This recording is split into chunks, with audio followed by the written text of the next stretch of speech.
Goste so obiskali še Gorenjsko, podali pa so se tudi na Kozjansko, v Haloze, Maribor in Celje.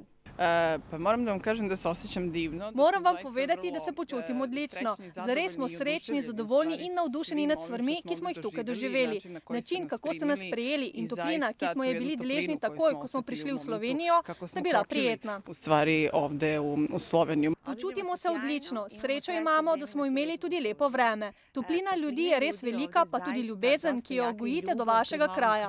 Počutimo se pravzaprav kot doma, tudi pri nas so namreč ljudje tako topli.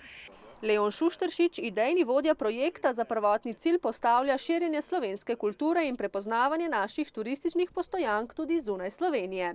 Poznali in videli ste turistične vodnike iz Republike Srbije, predstavnike turističnih agencij iz Republike Srbije. Tudi novinarski svet je prisoten.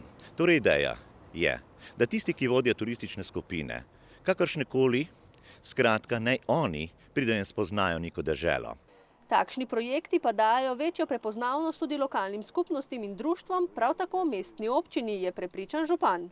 No, jaz sem prepričan, da ko si bojo Novo mesto ogledali, da bojo tudi na svojih področjih, ker delajo v Beogradu, pridobivali kandidate za izlet v Novo mesto. In to je za nas velik uspeh, da bomo naše Novo mesto na tak način začeli poživljati. Strokovno ekskurzijo je skupina sklenila včeraj pozno popoldne.